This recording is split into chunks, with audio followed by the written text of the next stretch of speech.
स्वामी जी, कम चलने के साथ साथ मॉनसून की वजह से भी वेरिकोज वेन्स की परेशानी ट्रिगर हो जाती है, क्योंकि कभी कभी उमस और कभी बारिश की ठंडक जो है वो नसों में ब्लड के सर्कुलेशन को प्रभावित करती है, अफेक्ट करती है। तो ऐसे में मौसम चाहे जो भी हो, नसों में ब्लड का सर्कुलेशन प्रॉपर रहे, नॉर्मल रहे, इसके लिए क्या किया जाए? और एक तो रोज सूर्य नमस्कार करना है, रोज भुजंगासन करना है, ये शलभासन करना है। और ब्लड का सर्कुलेशन ठीक रहे तो उल्टे लेट करके देखो, मैं दो आसन ही बता रहा हूँ। उल्टे लेट के भुजंगासन सामने से, शलभासन ऐसे पीछे से, सीधे लेट करके, चलो सीधे लेटो ऐसे, सीधे लेट करके।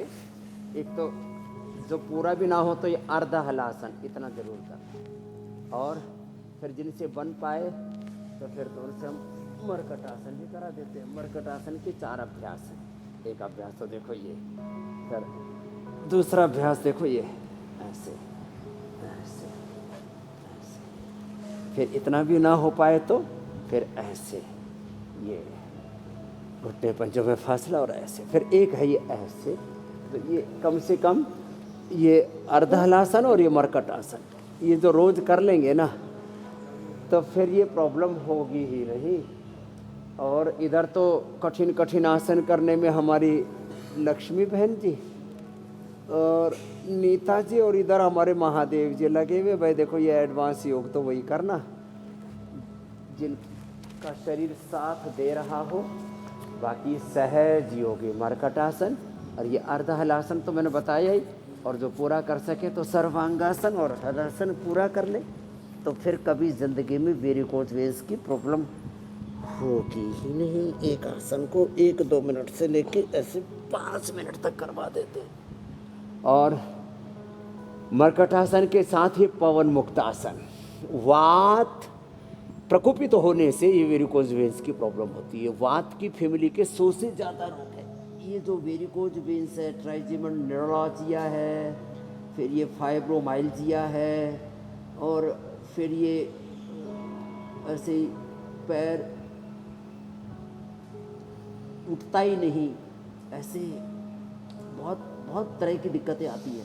नस नाड़ियों की जितने भी दिक्कतें हैं ये सारी भी वात रोगों के अंतर्गत आती है। तो पवन मुक्तासन से, पवन माने वात, वात रोगों से मुक्त हो जाते हैं। अब देखो ये लीवर के लिए, किडनी के लिए, पेट के लिए, पेनक्रियाज के लिए, piles fissure fistula, constipation, colitis, IBS के लिए, इरिटेबल बाउल सिंड्रोम के लिए, पेट में जो गुड़गुड़ होती रहती है उसके लिए, ऐसे 1-2 मिनट से लेकर के फिर थोड़ा ऐसे आगे पीछे चलिए पवन मुक्तासन कर लेते हैं। तो ये वात रोगों के लिए परम औषधि है ये। और एक ये मंडूकासन, तो ये कम से कम लेट करके, उल्टे लेट के दो, सीधे लेट के दो, बैठ के मंडूकासन और गोमुखासन इतने अभ्यास कर लिए तो कभी वेरिकोज वेन्स की प्रॉब्लम आएगी ही नहीं। और आ गई है तो जाएगी, मिट जाएगी, हट जाएगी। वेरिकोज की परेशानी जिस किसी को भी है, आज सबकी वो परेशानी ख़त्म करेंगे और स्टैनफोर्ड की भी क्लास लगवाएंगे आपसे स्वामी जी। लेकिन ज़रा ख़बर का अपडेट हम दे देते हैं। आपने भी थोड़ी खबर बता ही दी है जो बांग्लादेश से आ रही है। बांग्लादेश में लगातार बेकाबू हालात के बाद शेख हसीना जो वहाँ की प्रधानमंत्री थी, उन्होंने इस्तीफ़ा दिया पहले, और इसके बाद ही अपना वतन छोड़कर भारत आ गई।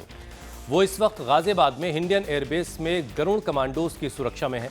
शेख हसीना के इस्तीफे के बाद राष्ट्रपति मोहम्मद शहाबुद्दीन ने संसद को भंग कर दिया वहाँ की, और साथ ही बांग्लादेश के हालात पर राष्ट्रपति ने सेना प्रमुख के साथ मीटिंग की, जिसके बाद पूर्व PM खालिदा जिया को रिहा करने का आदेश जारी कर दिया गया। साथ ही साथ राष्ट्रपति ने ऐलान किया कि अंतरिम सरकार का गठन बहुत जल्द कर दिया जाएगा और उसके बाद फिर बांग्लादेश में चुनाव होंगे। राष्ट्रपति ने कहा कि आरक्षण के खिलाफ आंदोलन के दौरान जिन लोगों को भी गिरफ्तार किया गया है उन सबको रिहा कर दिया जाएगा। बांग्लादेश में अभी भी हिंसा का दौर जारी है। जो दंगाई हैं वो ढाका में अवामी लीग पार्टी के नेताओं को निशाना बना रहे हैं, उनके घर और गाड़ियों को नुकसान पहुंचा रहे हैं। शेख हसीना के जो करीबी हैं उनको चुन चुन करके टारगेट किया जा रहा है। बांग्लादेश के राष्ट्रपिता जो कहे जाते हैं मुजीबुर रहमान, शेख मुजीबुर रहमान, उनकी मूर्ति को तोड़ दिया गया, बुलडोजर से गिरा दिया गया। शेख हसीना के इस्तीफे के बाद सेना ने कमान ज़रूर संभाल ली है और सेना ने आज सभी सरकारी दफ्तर, स्कूल, कॉलेज और यूनिवर्सिटी, बैंक खोलने का भी आदेश दे दिया है, लेकिन हालात अभी ऐसे नज़र नहीं आ रहे हैं कि ये सारी चीज़ें आज खोली जा सकेंगी। 9 बजे के बाद से कर्फ्यू भी हटाने का आदेश दिया गया है, लेकिन अभी हालात वहाँ पर सुधरते नज़र नहीं आ रहे हैं। स्वामी जी,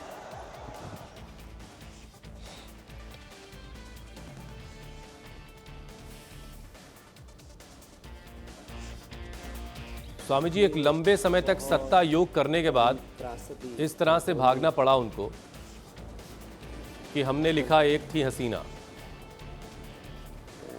इसलिए हाँ, तो ये सब ना झेलना पड़े, हम भी तब जागते हैं और भागते हैं उपचार के लिए जब सब कुछ उजड़ जाता है। माने ये जो गृह युद्ध है ना, जैसे एक तो ये गृह युद्ध है कि 20 लाख लोग सड़कों पर निकल गए और पूरे देश में तबाही मच गई, गृह युद्ध जैसे हालात बन गए।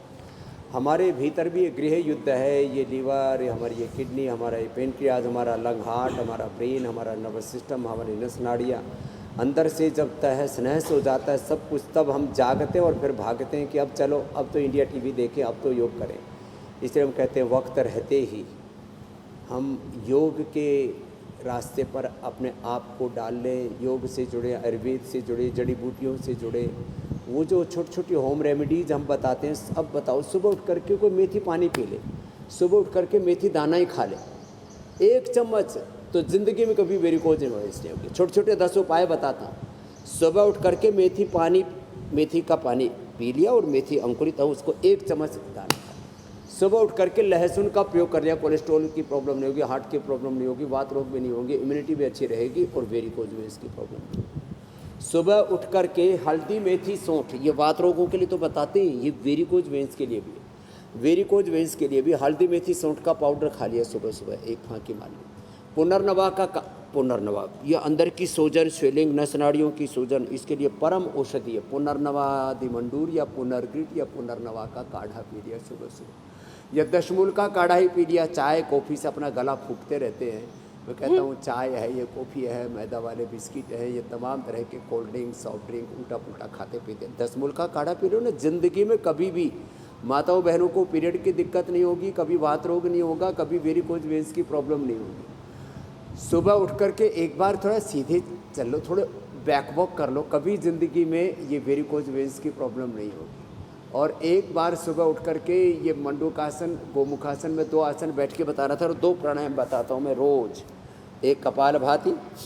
स्वामी जी, आप प्राणायाम बताइएगा, लेकिन एक सवाल आपने, क्योंकि दशमूल का काढ़ा कहा, क्या ये दशमूल का काढ़ा दिन में किसी भी वक्त लिया जा सकता है, या फिर सुबह खाली पेट लेने में, या फिर रात को सोने से पहले या खाना खाने के बाद लेना ज़्यादा अच्छा है? सुबह खाली पेट ले सकते हैं, शाम को भी खाने के पहले ले सकते हैं, दोपहर के खाने के बाद ले सकते हैं।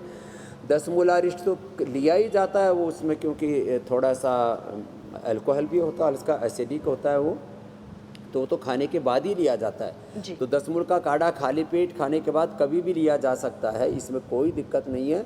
जिनकी पित्त प्रकृति हो तो काढ़ा गर्म करके बाद में ठंडा होने के बाद ले लिया करें, और जिनके कफ और वात की प्रकृति है वो गरम गरम ही पी लिया करें। तो ये छोटे छोटे, सुबह सुबह अनार खा लो, जैसे मैंने लहसुन का प्रयोग तो बताया। सुबह सुबह अनार, सुबह सुबह पपीता, सुबह सुबह सेव, सुबह सुबह बग्गू गोसा, ये भी खाने से पूरा शरीर अंदर से शुद्ध हो जाता है। और जो गोधन अर्क पी लेते हैं ना, ये तो परम औषधि है गोधन अर्क। स्वामी जी, और गोधन अर्क पी लिया, पूरा शरीर शुद्ध हो जाता है। शरीर अंदर से शुद्ध रहेगा तो बीमारियां भी प्रवेश नहीं कर पाएंगी। जो है उसकी सारी तैयारी चल रही है।